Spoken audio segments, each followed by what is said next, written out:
If I had to give an example of what life would look like after Bitcoin, I would like to give a special shout out to the peoples of Nigeria. Some of the most amazing people. In fact, I wish I was Nigerian. These people on a different level. They're some of the most amazing humans I've ever met. I just came back from there a week ago. So here's the deal, guys. Nigerians get a bad rap, right? They are not scammers. Any scammers that you see in Nigeria are working for professional scam rings, most of which are outside of the country. This new generation of Nigerians are some of the most exceptional human beings that ever lived, and they are the ones that showed us the way. Everything I'm telling you right now, everything that I know, is from watching them and how they use our product. So what happened in Nigeria just a few months ago with the Nigerian central bank essentially forbidding their exchanges from using cryptocurrencies or dealing with cryptocurrency exchanges is some of the most amazing news you can ever imagine. And that's because the young people of Nigeria had turned to cryptocurrency and using it with such efficacy that the government had to institute draconian means to slow it down, but they can't. And here was the critical point. In January 2020, remittances, foreign currency coming into Nigeria, was at $2.5 billion. By September of 2020, that had fallen to $55 million. A 98.7% decrease in the amount of foreign money coming in, but it was a 98.7% increase in Bitcoin being used as remittances. That scared them, right? But it shows you the power of a motivated, youthful population to actually move forward. Paxful has 1.5 million users in Nigeria. We've done $1.5 billion of volume there. And we're starting 2 offices there right now, incubation educational centers. Why? Because going there again made me realize that our work there has only just begun. And Nigeria is the lion of Africa. It is absolutely a harbinger of things to come. If you really want to know what this will look like, come to Nigeria.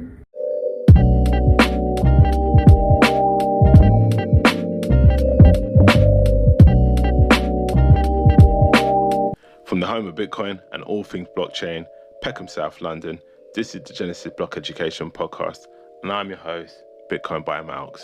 Welcome everybody. Before we go into the podcast, just got to give a big shout out to the England football team.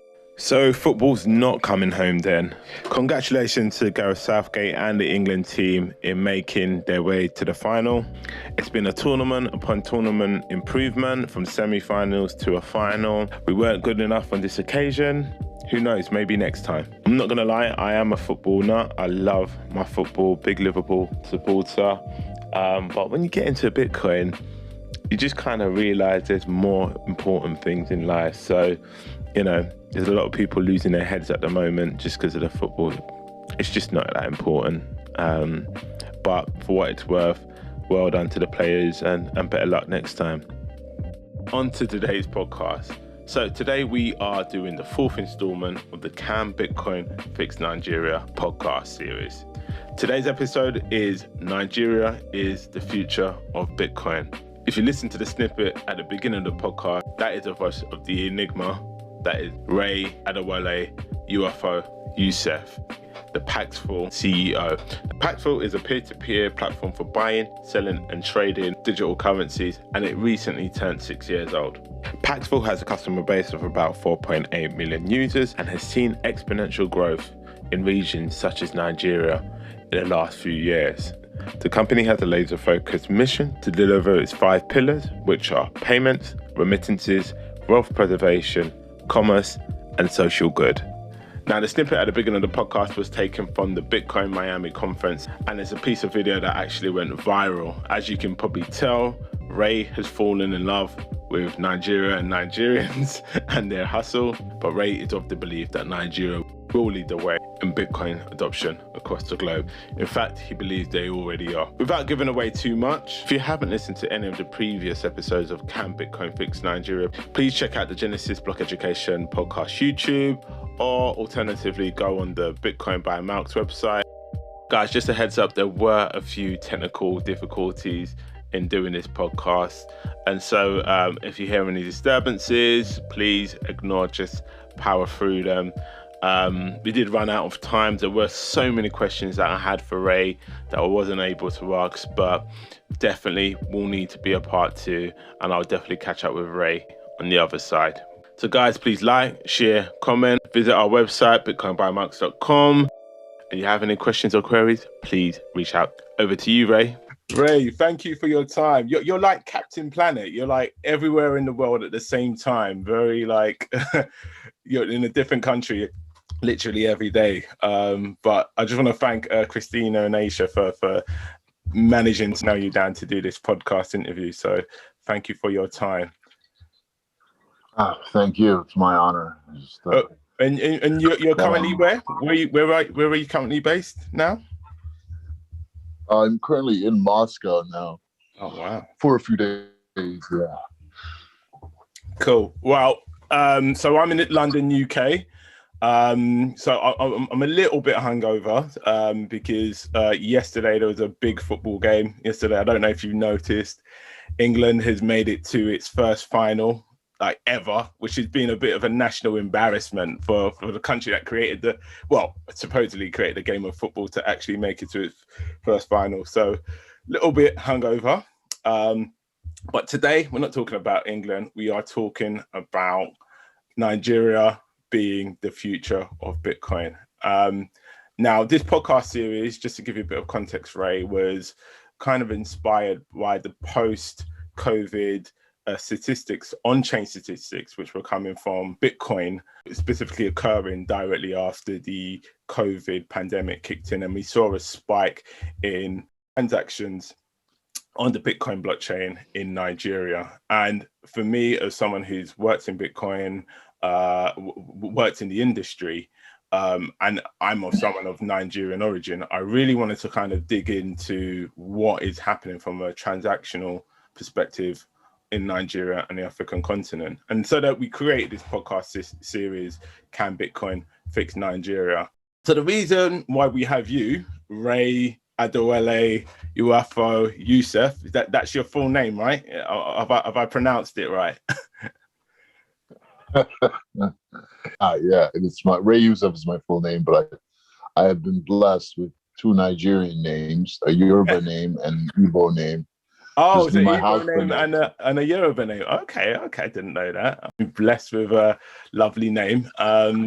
So the reason why we brought you here, Ray, is because I first came across you on the Max and Stacey and Max Kaiser report, where they were doing a sort of a piece on the CBN, or Central Bank of Nigeria's ban on Bitcoin.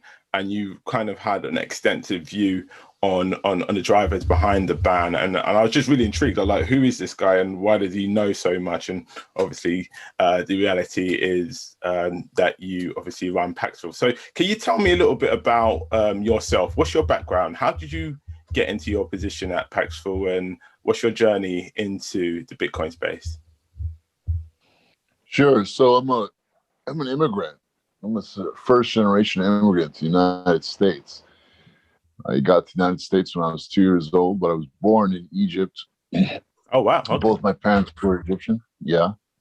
No, both my parents are Egyptian. Actually, my mother is, she's Egyptian. She's, just fair skin, but my father's family is from southern Egypt. Swand. Okay. Yeah. So I'm a first generation immigrant to the United States. Yeah. I came to Egypt when I was 2 years old, not by myself. My mother brought me along. My father, he was an Egyptian guy. He was a school teacher, and so was my mother, actually. And they just came there for the promise of better life, because there was no opportunity in Egypt. I'm sure a lot of Africans and people all over the world can relate. So I lived the immigrant life. I was born on a farm in Egypt, came to New York. My parents went to live in Hell's Kitchen. Wow. New York City, and this was during the 80s and 90s in New York. It's a nice neighborhood now, but back then it was a completely different story. It was a surreal time. It was the crack epidemic. Oh yeah, crack must have been at its peak, right? Yeah, exactly. And I saw it all. I grew up right in the middle of all of that, working in a newsstand, right where Jay-Z's penthouse is now. So you see a lot. So, but it taught me how to do business on the street. Gave me a lot of street smarts, made me tough. I had a hell of a paper route. That was my first job. I was delivering papers to all the hotels, fighting off, junkies and crackheads the whole time. Wow. It was a hell of a job I started, I think, when I was 8. I was a big fat 8-year-old kid. Anyway, that was my life up until a point. I went to City College. I went to Catholic school, then I went to City College. So I got a taste of quite a few different things. And I have a lot of cross phases, as people like to say. And then I went to City College, graduated with a degree in history, and I taught myself how to code. This was 1999. I got my first computer. I was very late to get a computer. I was like 19. I started teaching myself how to code, building websites, built my first startup, which was, actually, my first startup was a Groupon in 1999 with SMS. And it was a little too early. Retailers weren't interested. So I pivoted to ringtones. And that was actually extremely successful. I did everything myself. And it was a multi-million-dollar business within 6 months, actually. But I had to deal with the record labels back then when Napster just went down. It was pretty wild, actually. I could write a book just about that alone. But I bought my mother a house, in-house kitchen, brownstone with the money. No way. So I felt good. But I needed, I was completely burnt out dealing with the record labels for like 4 years. It was complete madness. So I just decided, you know what, I'm going to drop everything, and I'm just going to, travel the world. Like, I couldn't look at a computer screen anymore. I built 2 whole businesses by myself, literally living in my mother's basement. Wow. A basement in a house I bought her, but still, I was in my mother's basement. I was a total nerd. I was a virgin as well. I mean, massive nerd. Like, people don't understand. They think they say they're geeks. They don't understand what they're talking about. I was on a different level. Anyway, so I traveled the world.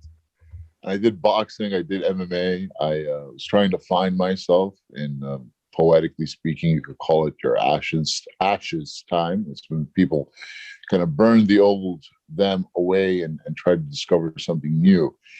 And I went through a lot of crazy experiences. So it'll probably be in the movie or the book. And I did eventually find myself. And even more importantly, because the world kind of found me. My mother had a divorce. So I had to go back and buy her a new house, That's what you do. So I said, okay, my traveling is over here. Let me go back to New York and start hustling again. And I was very arrogant too, because I really felt I had the Midas touch. Anything I touched would turn to gold. And I had all the skills. Like when they say full stack, like I was totally full stack. Like I did everything, putting up the servers, to working with the lawyers to figure out the contracts, all the coding, all the design, like everything. So I thought, I could do it all again and it'd be easy. And what happened?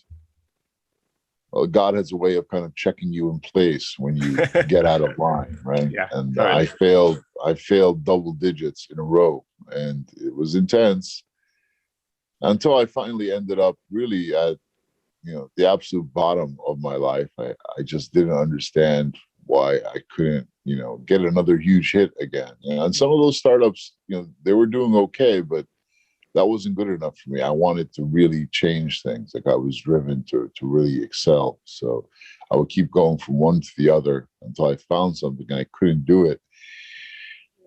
And then I finally hit rock bottom. I ended up homeless on the streets of New York. But before that, I ended up homeless in the streets of New York.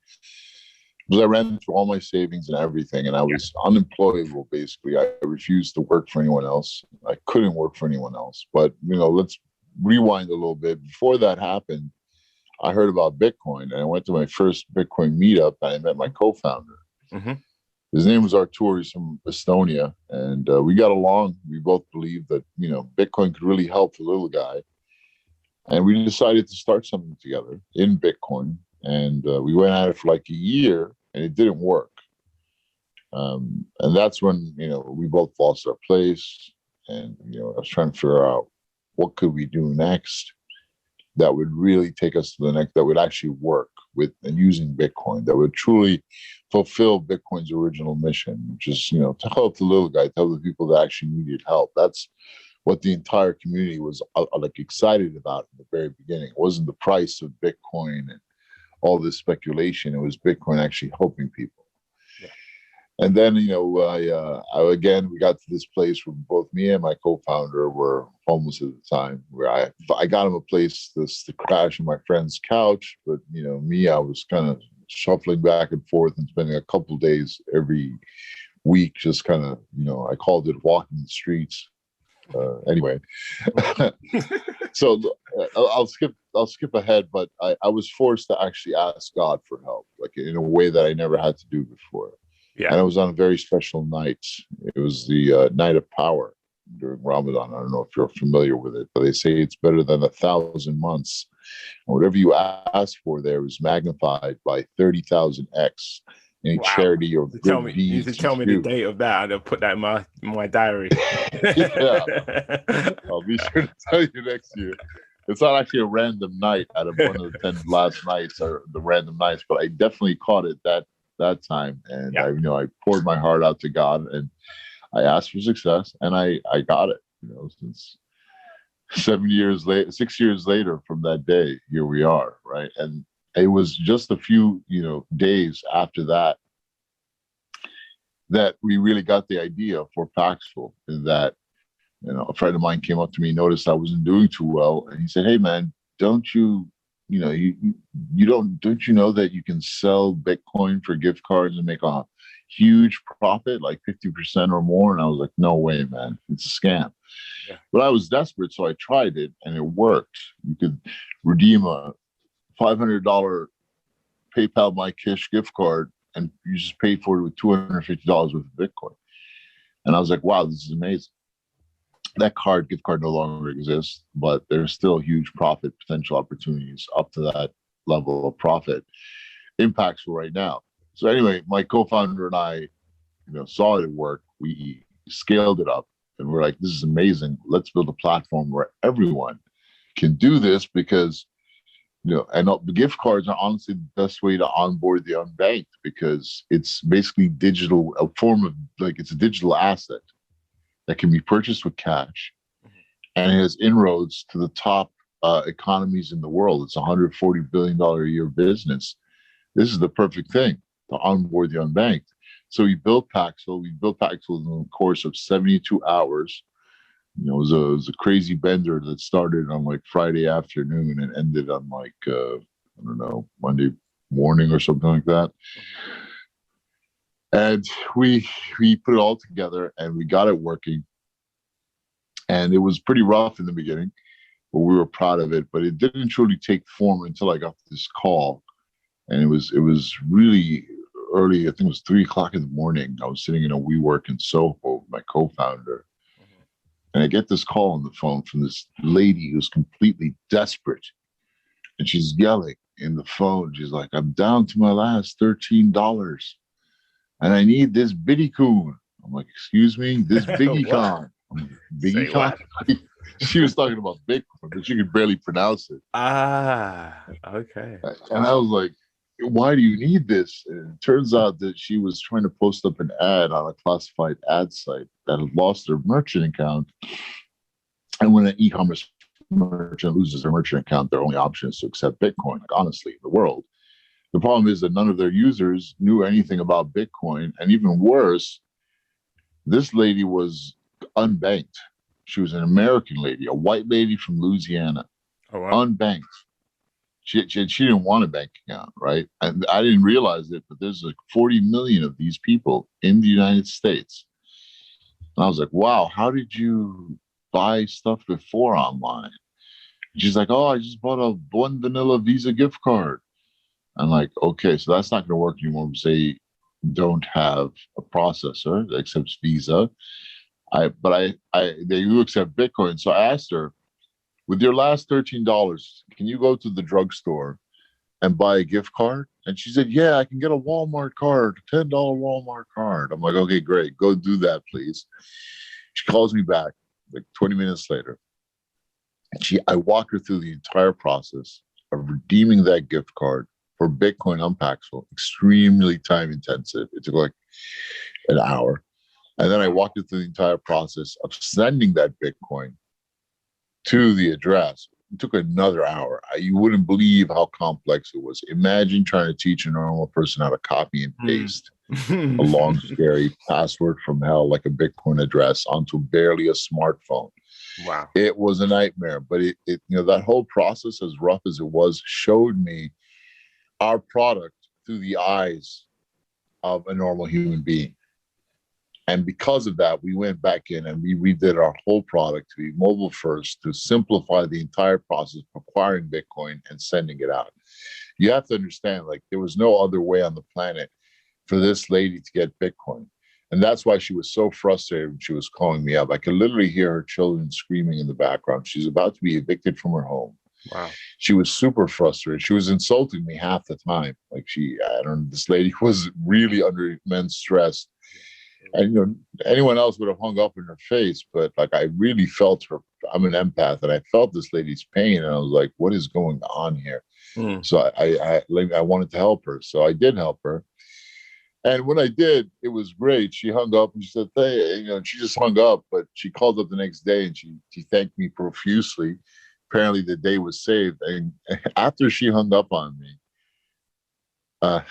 there was literally thousands of other calls from people who had the same exact situation. And I helped them all through everything. And that's why our product got so good. We could serve the unbanked in America, and that's why the unbanked of the rest of the world came to us. And they just made our product simpler to use. It was a far more empathetic product for normal people to use. It was funny because the entire Bitcoin community would always say, yeah, we want to serve the mainstream. But when the mainstream actually came to them, normal people, no one wanted to deal with those people. Yeah. Because who wants to who's going to be on the phone for 2 hours to make 10 cents worth of profit on a $2.50 Bitcoin purchase? No one. Yeah. Right? No one wanted to deal with that, but we dealt with that because it's one of our values here at Paxful, is we have to stay connected to the streets, right? Like, that's what gets companies, to success, and what keeps you there. Once you lose your connection, it doesn't work. And our values come from our journey. So that was really how Paxful was made. It was kind of forged in this cauldron of empathy and a connection to real people. And because of, we helped the unbanked in America, the unbanked of the world came to us. And, my co-founder and I, we really believed in Africa, especially me, because I was from there. I really felt that Africans could really benefit from this. And I didn't buy into, like, when I started talking about, this was 6 years ago, I started telling everyone, hey guys, let's keep a lookout for Africa, because, the Africans really need Bitcoin. They have so many problems with money. It's nearly impossible to send money out of Africa. And I actually said Africa will lead Bitcoin adoption. And everyone literally laughed. I mean, just see some of the tweets I got back, oh yeah, Africans will never figure it out. They only make $2 a day, all this and that. And I have them saved, by the way. They're going to go on my wall one day. And now Africa's leading, and Nigeria is leading. And that happened because, number one, I talked to so many Africans from every part of the continent. And I was giving them Bitcoin, my own Bitcoin, to try to teach them how to trade gift cards. And it was very challenging, because, almost all the people I talked to were very, very intelligent, very smart. But only the Nigerians had that intense hustle that I'd never seen before, so I focused on them. And I gave away a lot of Bitcoins back then, like almost 1,000 of my own Bitcoins that I hoarded on really early. And I lost most of it. Most people just disappeared, but the ones that got it really got it, especially the Nigerians. And they figured it out because, the challenge to get like all this Bitcoin into Africa, before Africa could rise up to lead Bitcoin adoption, we had to actually give them a way they could get Bitcoin. The problem is it's so hard to get money out of Africa. How do you get the Bitcoins into Africa? And we were really like scratching our heads in the beginning. Steam was coming out of our ears. Like, how do we figure this problem out? We knew we had to focus on Nigeria, because they're the ones that could actually, they had the hustle and business acumen to actually make it, something. You know, the Nigerians are just a blessed people, like genetically speaking. You know, they have a little extra. I'm not, you know, like supremacist of any kind, but the Nigerian man is on a different level when it comes to that hustle. You know, so we focused on them. But the problem is that like the leading export in Nigeria is cacao beans. It's a $10 million minimum order if I wanted to buy some cacao beans. So how am I going to get something out of the country to trade for Bitcoin? Mm-hmm. So what we had to do was give them a digital asset that they could import in, and that was gift cards, and connect them with a counterparty that would give them Bitcoins in exchange. And that was Chinese gamers who wanted gift cards at a discount. So we made that corridor click. $60 million a week is still going through that corridor to this day. And that's what got the first Bitcoins into Africa through Nigeria. This was a major hack. This is what you call truly a hack of hacks. Like, it was a corridor that was built, it was gift cards, Nigerian hustle, and Chinese gamers mixed up into this cocktail. And that's what got, you know, the first Bitcoins in. And from Nigeria, it flooded to Ghana and to the rest of Western Africa. And that's really what has you know, helped us. Like, we're the number one peer-to-peer marketplace in Africa, and peer-to-peer was huge in Africa. And people ask us, oh, you know, why is peer-to-peer so big in Africa? But it's not just because of us. Mm. It's really because Africans have been doing peer-to-peer for a very long time. Yeah. You know, business structures like Isuzu, Chama, Stockfeld. Yeah. You know, Africans they're like the pioneers when it comes to peer-to-peer, right? And they've had these financial structures that have been working for a very long time. Yeah. So they get it. They totally get it. And the Nigerians especially built whole businesses on top of this structure. Like, they literally found a way to hack our marketplace and our escrow service to do everything from, you know, they hacked our escrow to do credit and lending. We released a product called Pay with Paxful, which is supposed to be an e-commerce plugin for merchants to accept Bitcoin. They hacked it as a fiat off-ramp. Wow. You know, it's really amazing what the people of Nigeria are capable of. That's why we just watch them so closely, because they're absolutely brilliant problem solvers and business people. And we just, you know, cater our product to them, you know, because they really are like the leaders. You know, Nigeria is the Lion of Africa for a lot of reasons, but just that ingenuity is mind-bending. I really credit the Nigerian people for teaching me personally what Bitcoin is actually good for. It's not just another asset class for rich kids to play with. They have enough of those. It's as a means of exchange. And when you actually, you know, present it to Africans as such, like, they totally get it. And when you show them the arbitrage that's available, the opportunity that's available, wow, their eyes light up. Because previously, everyone's coming to Africans and being like, hey, yeah, buy my coin. You know, you'll get rich in 6 months, don't you worry. And it's always a scam. Yeah. And this is something I iterate over and over. You know, like, MLM Africans are not scammers. They're the ones getting scammed. Like, they get preyed upon by everybody. Anyway, I'll stop talking. That was quite the answer.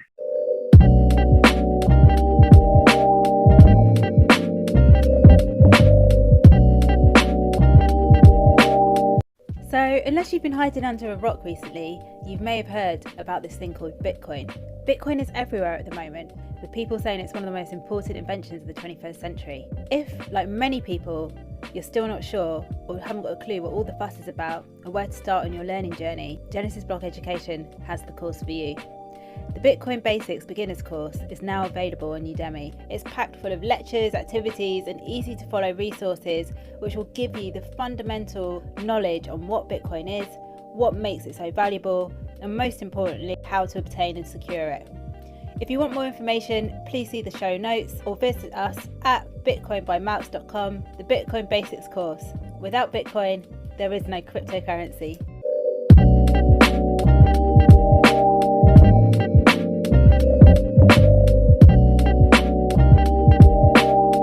That was brilliant. That was a really brilliant insight. Now, I was just going to ask, so, you know, you were on the stage at the Miami Bitcoin conference, you shared a stage with Bitcoin great minds like Max Kaiser, Michael Saylor, Jack Mallers, you know, even Jack Dorsey. And you gave one of the biggest shout outs to obviously Nigerian Bitcoiners, which has probably gone viral. For many people of Nigerian origin in the diaspora, certainly in the UK and US, they, I guess, to a certain extent, have access to the best-in-class financial services. I know we have Barclays Bank, we have all the major banks here. Can you explain the major issues or challenges with financial services for the everyday African in the African continent, whether it be for remittances? And just basically the financial apartheid that Africa seems to be under. Yeah, so examples are the way to go here. So, most of our Nigerian users, we have 1.5 million users in Nigeria. Most of them have a bank account in Nigeria. Most of them have several bank accounts in Nigeria, I would say. But the problem, is that those bank accounts just don't work when it comes to cross-border anything. Even something as simple as if you have a debit card in Nigeria, and let's say you've got plenty of money in the bank, they limit you to $100 you can spend with it a month. $100. So they limit you to $100 a month you can spend online, and that's it. If you want to receive money into the country, you're going to have to ask your relatives to pay you, send Western Union, they'll pay 20-25%. And maybe another 10%, considering not just the fees, but the conversions that happen and how they rob you on that as well. And how the central bank in Nigeria will take a huge chunk of it. At the end of the day, people might lose 40%, etc. But the worst thing, I think, is when people actually want to make payments outside of Nigeria. If a Nigerian merchant wants to order some goods, right, into Nigeria, because, not much stuff is made in Africa. It has to be ordered from the outside, usually from China. It's a nightmare to do so. Like, they will literally have to run the gauntlet. And the gauntlet is they'll have to acquire American dollars on the black market. They'll have to, take those dollars, which they paid a premium for, and try to get it into some bank account that can somehow reach China. And usually at that point, they'll depend on a peer, meaning a friend or relative living abroad, that can somehow, through Hawala or whatever, do the trade for them, right? Yeah. And if they don't have that magical money friend, that magical connection, they're done. They can't get the money to China. That's because their banks won't let them wire money out. In fact, there was a point where, I think 3 years ago, where the central bank of Nigeria froze, didn't allow any external wires to happen. And there's a lot of reasons for this, but it's because a lot of these, in fact, all these central banks in emerging economies want to keep the dollars and euros and all foreign currency for themselves, because it helps protect their stock price. That's a whole other story, though. So you look at all these obstacles that Nigerians living in Nigeria have. It's super expensive for them to get money into the country, nearly impossible for them to make payments outside of the country, nearly impossible for them to make payments to the country next door. MTN Mobile Money is the leading mobile wallet in Nigeria and exists in several countries, but you can't use an MTN Mobile Money account in Nigeria to send money to an MTN Mobile Money account user in Ghana. It's crazy. What's up with that? And it just gets worse when you keep digging into this. It's like these crazy limits on the debit cards online. You can't send money to the country next door. You can't even use your online wallets to send money to your relative in the country next door. Just forget about sending money to another continent. Oh my goodness, it's impossible. And it just gets worse and worse and worse and worse. And you're like, at the end of the day, you're like, how are these people not extinct, considering they can't even use their money in the most basic way? And that's what I always tell. That's what I always tell people when people are always like asking, like, how, like, it's in the back of everyone's head, because in the West, the only image of Africa we get is poverty, disease, and corruption. And it's always in the back of people's heads. Why aren't these Africans, like, they have all these natural resources? Why can't they just get it together? And I tell them, how advanced would America be if you couldn't send money from New York to New Jersey? How far ahead would the UK be if you couldn't send money from Manchester to London, right? Like, think about it like that. Financial apartheid is like, literally, like, it's like 5,000 kgs of chains keeping you down. No matter, you could be able to run like Usain Bolt, but you're not going to move a damn inch like that, right? Just in terms of some stats, you pointed quite a few things out about remittances. Can you elaborate more on the remittance situation for Nigeria and how much that we saw as a result of the usage of Bitcoin?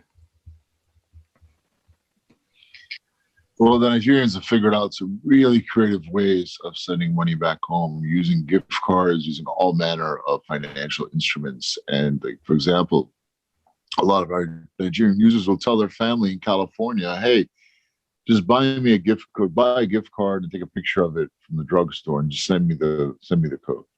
And the relatives will do that.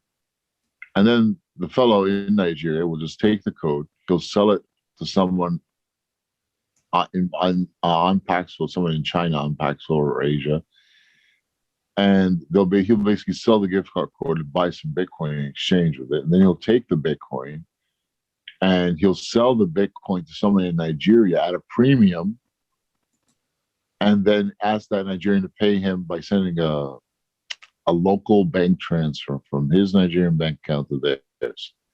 So basically what they've done is they've turned a gift card bought with cash in the United States into a local Nigerian bank transfer with Naira. And Bitcoin was just the clearing layer in between. And it's like, what the hell? They basically hacked our marketplace into a universal translator of money. It works across any payment. Yeah. Like, these people are brilliant, man. Like, they're on a different level, bro. And they just don't stop, right? Like, it's so like they just figure things out. That's what I love about them so much.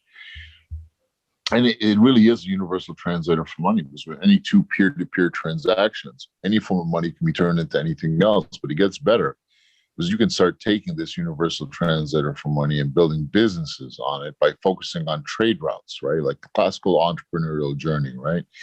Here's a great example from a user in South Africa.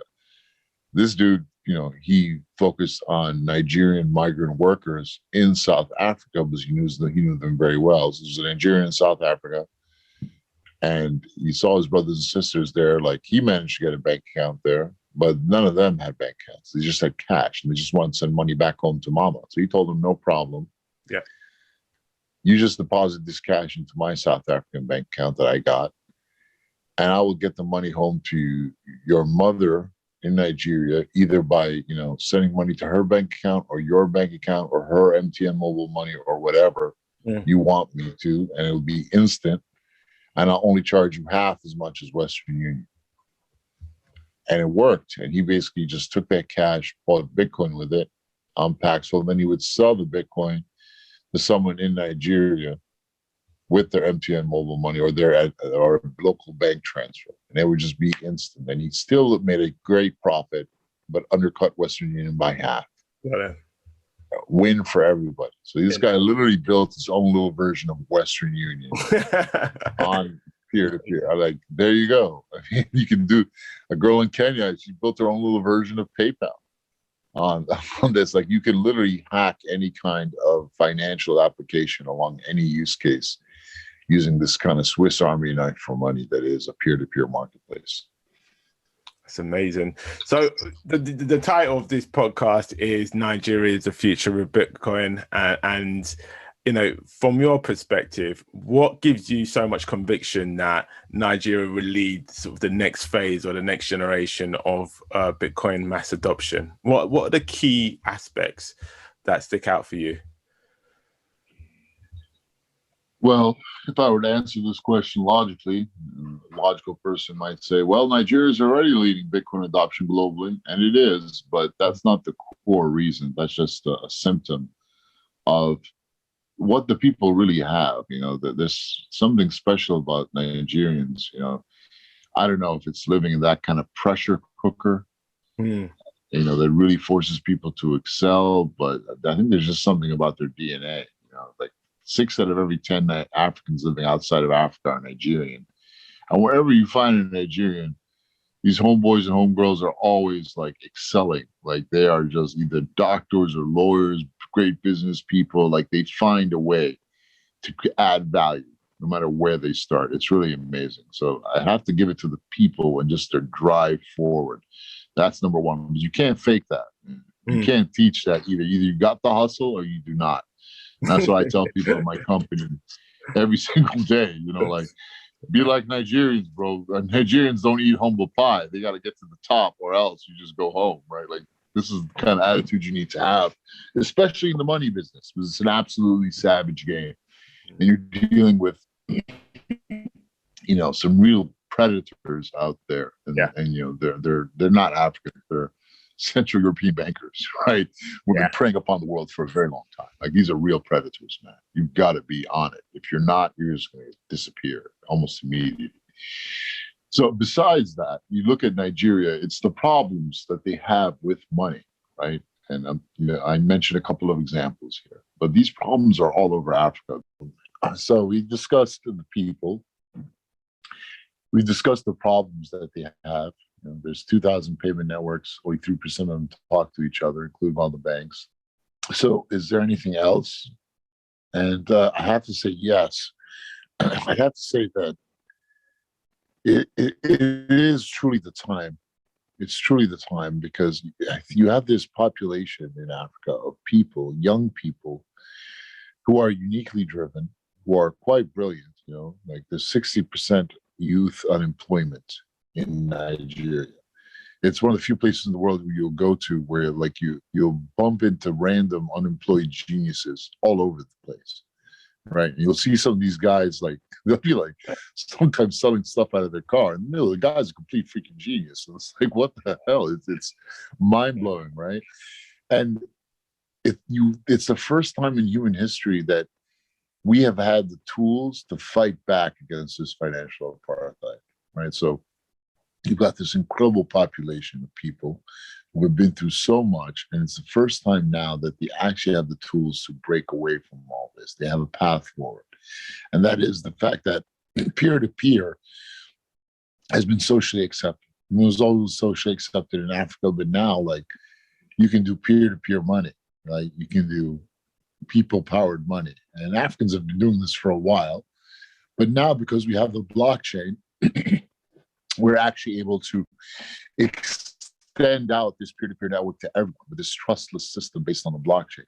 Previously, for that, it was only Hawala that was really peer-to-peer global settlements, right? And Hawala is, it came to be because it was solving the problem of there not being any facility for agency. And the Roman Empire actually forbid it. And these traders, these Islamic traders in this case, said, hey, we need to do business. Like, maybe, I have a brother here, he's got money in his city. He can just, give out money for me, and as a remittance service to anyone that comes in and gives me money, and me and him will settle up later because, he's my brother, right? And it worked because they had this trust network based on this religion and a network of elders, let's say. But ultimately, the source of their power was really this immutable ledger, this book, this holy book that had not been changed still, which was the Quran. But now we have another immutable ledger. It's called the Bitcoin blockchain. And it allows us to extend this functionality out to everyone. And that's basically what peer-to-peer marketplaces are. They are a network of magical money friends around the world that will let you borrow their, wallet or bank account to make a payment or to receive a payment for you. And Bitcoin, crypto, is used as kind of the clearing layer for all of that with an escrow service, right? This is what makes it all work. So it's the first time in history that all this has come together. We have peer-to-peer electronic cash, Bitcoin. We have this amazing social movement that is powering the entire, like, Bitcoin is basically a social movement in this case. Like, these Bitcoin maximalists are always moving. The price could be up, it could be down, it doesn't matter. They are always pushing forward love and support, and that's very powerful. There's never been a social movement as bulletproof, as global, as diverse as the Bitcoin movement. That is very powerful. Now the Nigerian people have joined it. Man, you got some real champions in that army, right? 220 million people, most of them young, most of them driven. And now, finally, people are starting to take notice of what's going on in Nigeria. Jack Dorsey is retweeting my tweets, right? He sees the power of Nigeria. He really understands. He really gets it. Other people are starting to get it as well. You'll walk around Lagos now for a few days and you'll bump into, a new guy every day that's working on his own fintech startup. And, Western investors and VCs are pouring serious money into these things because they understand like this is a place of tremendous innovation, right? So all these factors together, and Nigeria, besides being Africa's biggest economy, is really a cultural leader as well. Spiritually, I don't know if it's a spiritual leader in Africa, but definitely financially, culturally, industrially, Nigeria is a leader in many ways, right? So Nigeria is really like picking up the whole continent by its bootstraps and bringing it forward. Now you see the Kenyans are coming in. Now even the Francophone countries like Cameroon are coming. Nigeria, just like Nigerians are extremely well connected outside of Africa, they're also extremely well connected inside Africa, meaning Nigeria has corridors to every single African country. Like you see these corridors being built right now by Nigerians into Ghana, into Cameroon, into Senegal, into the rest of Francophone Africa. So there's anyone that can help put together this Pan-African settlement system, it's Nigerians. Because this is the dream right now, to build a seamless Pan-African settlements network.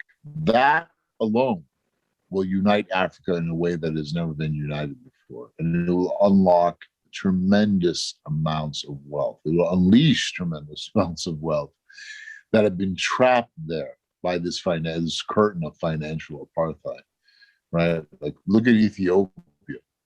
There's over like 110 million people there or something like that. And it's illegal to use their currency outside of the country. So you've literally got hundreds of billions of dollars trapped inside that country. You can't even get it out. Now here's Bitcoin for the rescue. Right. And if the corridors are built, then that money will be actually like there'll be ways to move it around. And then once you allow everything to flow across the entire continent, the result is just going to be runaway wealth and prosperity. And this is my crazy prediction right now, that what we're looking at is the potential for a golden age, not just for Africa, but for all of humanity. But it will be led by Africans. It will be ignited in Africa. This is what I'm saying now. So we'll see 6 years from now what happens. But I'm pretty confident. I'll hold you to that. I've just got a few more questions just before you go. So the first one, so Russell Okung, who is the first NFL player to demand to be paid in Bitcoin, and got that with support of Jack Malice. Shout out to Jack Malice. So he wrote an open letter to the Nigerian president demanding urgent action that Nigeria move to a Bitcoin standard. So we salute you, Russell Okung, on that. So what other major dominoes have to fall for this plan or your dream or your idea to go into motion? Yeah, this is a question I've been thinking about, because we are actually speaking to several African heads of state right now. Yeah. And they have been interested for a while, and the news of El Salvador has really, added some momentum to the whole thing. So the question is, where to take it from now? And it's like any kind of business relationship. You want someone to do something that is mutually beneficial for both of you. The first step is to listen. We have to understand what their problems are. Now, we know what the problems of their people are, but we have to be empathetic to the problems of the heads of state as well. And you can't just think of them as purely corrupt and evil and all that, because that's not true.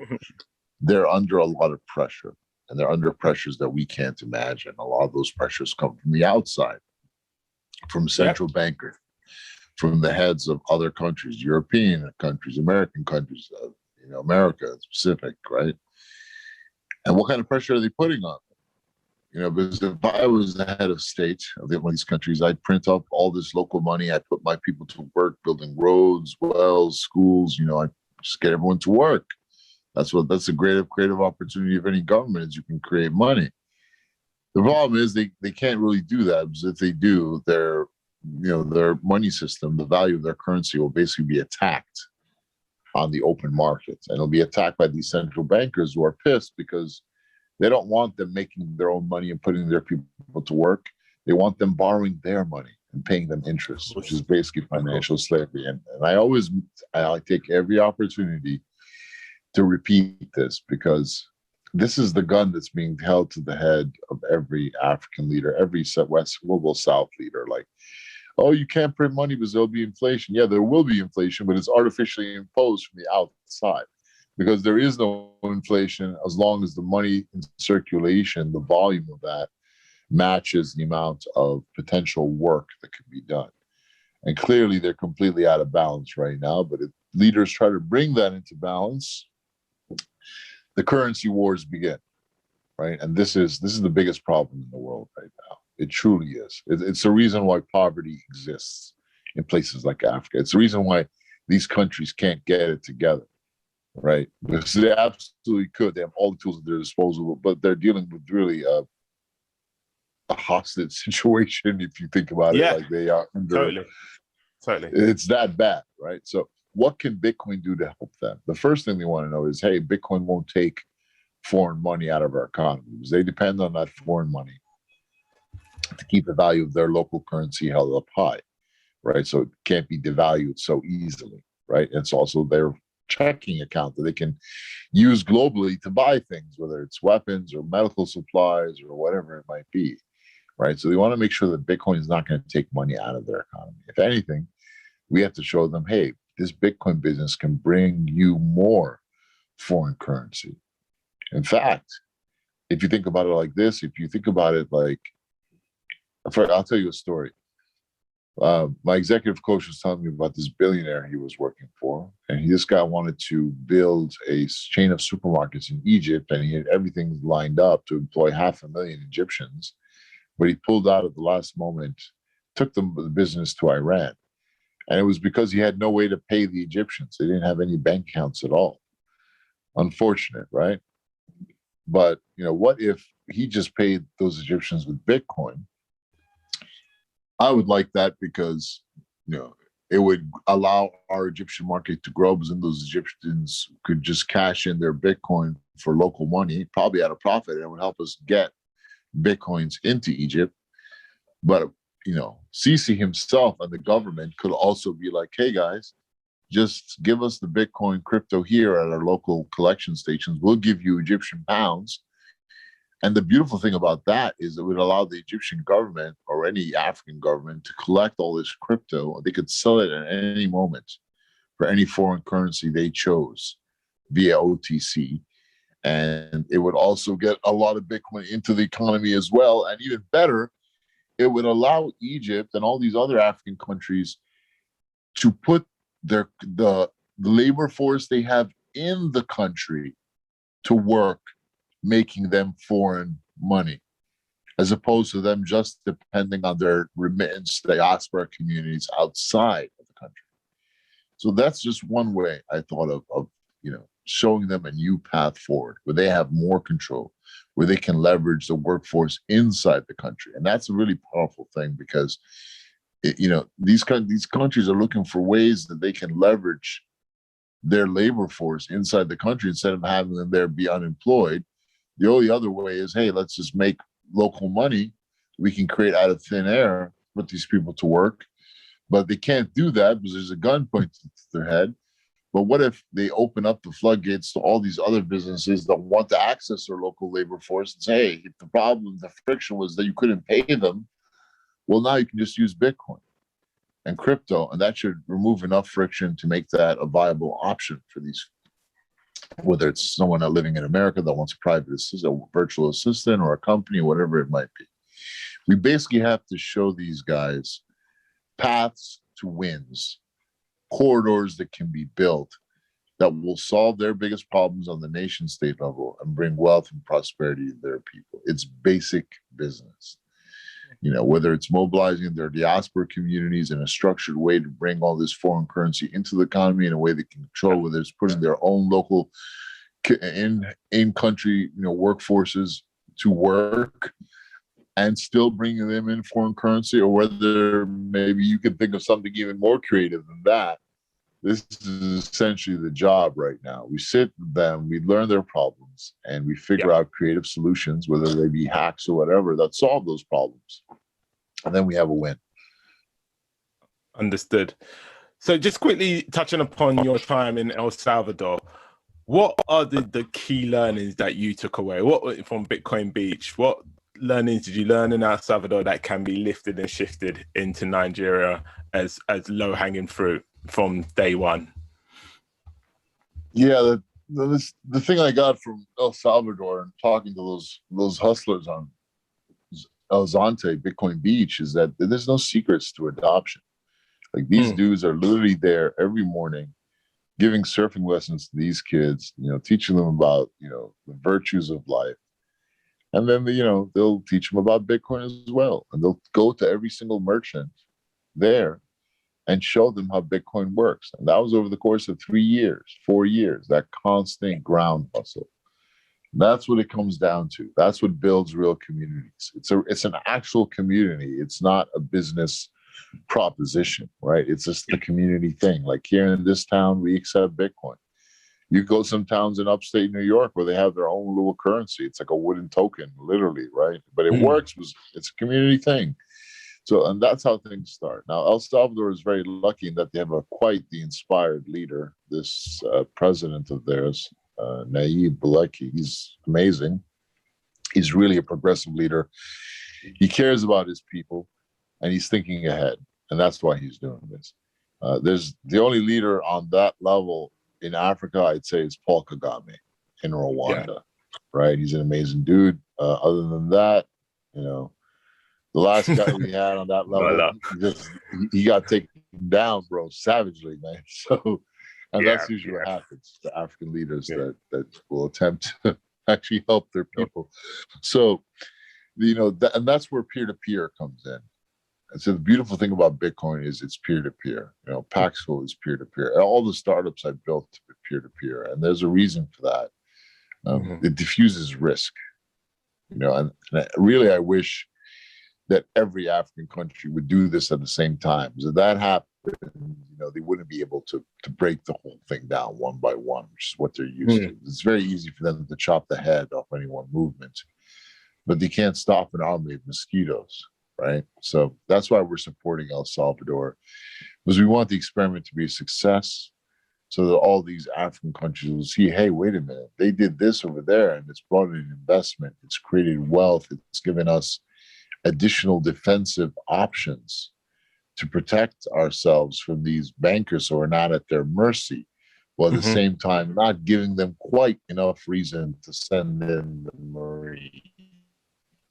So, Ray, just to close out, because I know we're running out of time, I just wanted to ask you about your Built with Bitcoin Foundation and what you are doing there across the African continent, and how important it is to Paxful's values.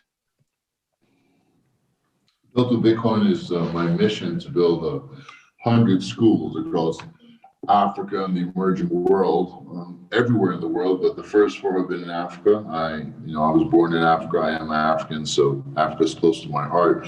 But it's not just limited to Africa. I got the idea in the United States, actually, when I helped rebuild my first school after Hurricane Katrina. I went over there by myself, met these 5 Dominican nuns, who were the only ones in the city that were actually making a real difference, because they really were connected to the streets. And I helped them rebuild their school. It was quite the adventure. I had to turn into a looter, actually, to acquire the supplies to rebuild the school. Met some really awesome friends along the way. Nearly got shot and arrested by the DEA because they thought I was a looter, which I was, but it was for a good cause.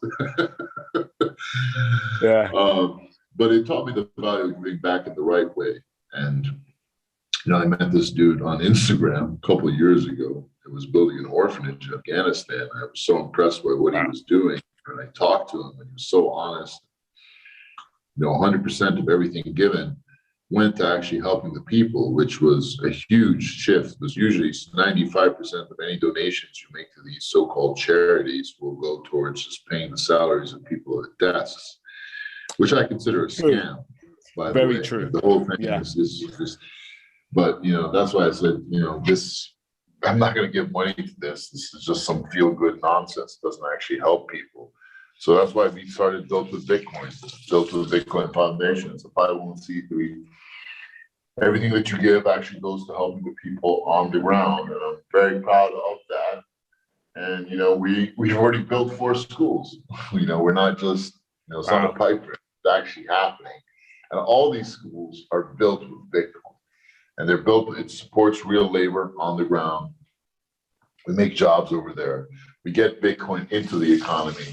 And we actually build structures, sustainable structures. And that's a beautiful thing. Our school in Rwanda has been open for almost 4 years now. Over 400 children every single year are getting education. We're constantly upgrading these schools. Just added a tech center to the school in Rwanda. There's already a clinic, a sports center. To me, it's like a game of Sim City. Like we could just, I could have bought a Lamborghini or something with my proceeds from my work, but I think building real sustainable structures is a lot more fun. And I invite everyone to join us. You guys can have your Lamborghinis. There's nothing wrong with that. But you can have a different kind of fun and some real good karma if you help us out, because we're 96 more schools to go. And my dream is that one day, one of those schools, perhaps several of those schools, will be a school for gifted children. So Professor Xavier style. That's the future I see. You want to build a school for African X-Men, yeah? That sounds amazing. Yeah, just like Professor Xavier. So instead of being bald, I have an Egyptian fro. Brilliant. No, so it's been a real big pleasure having you on, Ray. We've had a few technical issues, but I think your message is crystal clear. Nigeria is the future of Bitcoin. Definitely let me know when you're in London. We'll meet up. We'll go and have some Nigerian food, eat with our hands. That'd be nice. Quick shout to Kristen and Aisha for setting this up. As I said, when you're in London, give me a shout. Definitely. Thanks, guys. Thanks for your time. Absolutely. Thank you so much, brother. So what do you think? No, that was a really, really enjoyable conversation with Ray. Yeah, as I said, I've had quite a lot of technical issues during the recording of the podcast, but we managed to get something out of it, and I thought it was really good.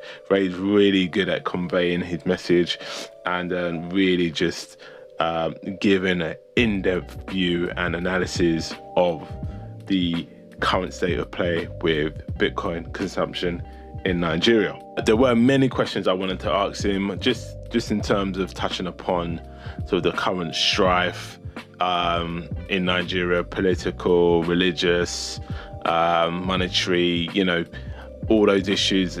Another important area I wanted to discuss with Ray was around African tech, African tech startups, and how can African tech startups protect themselves from, I guess, outside colonization from, foreign firms that come in to buy them up at really early stages. What advice did he have for these firms? So that was something I would like to have touch upon Ray with, but it's fine. I'll catch him on the other side. We'll definitely have to have a part 2 to this.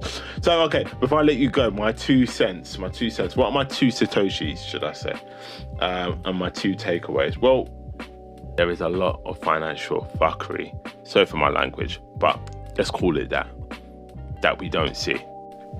Something that I haven't really considered, or, well, I guess I have known, but it's just been really invisible, is the financial apartheid that we touched upon, and the financial constraints which African leaders are under, and these colonial leftovers are almost invisible. So they are there, but we just can't see them, and the world just ignores it. And just, I think the example that Ray gives was, imagine what growth would be like if you couldn't send money from New York to San Francisco. And that's what it's like in Africa at the moment, where you can't even send money from Nigeria to Ghana or Nigeria to, the financial systems are so bad. And what we don't see is the pressure a lot of these leaders are under to maintain the status quo, to, continually devalue their currencies, to prop up, reduce the price of their resources. It's just a continual... Yeah, it's just a continuation of the exploitation that colonization brought, and it hasn't ended. But the major difference is now we are in a position, or the youth are in a position, where they have a tool. They have a tool they can use to really circumvent some of these old structures, some of these old rules of engagement. They can be sidestepped through peer-to-peer lending, through decentralized digital currency. And as he said, and as he mentioned so many times, the youth of Nigeria, people of Nigeria in general, are just so good at finding solutions to problems. The uptake of cryptocurrency in the country will continue. And my second point is just not a point regarding Nigeria. It's really from the global Bitcoin community and my second point is El Salvador has to work. It's going to need support, it's going to need help, it's going to need intellectual capital from the whole of the Bitcoin community ecosystem. But it's also going to need the sharing, the ability to lift and shift some of the ideas that are helping, that are working in El Salvador, and being able to replicate them in countries such as Nigeria, Cameroon, Ethiopia, whatever. We really have to be able to share the knowledge. If the NFL player Russell Okong's open letter to President Buhari of Nigeria is anything to go by, then the case for Bitcoin is most certainly permeating around the political elite of Nigeria. And I would imagine there are a lot of people talking about it and trying to think of ideas of how to implement it. So there just needs to be an openness and a willingness to learn. Although El Salvador is a much, much smaller country, if it works in El Salvador, it will work in Nigeria, most certainly.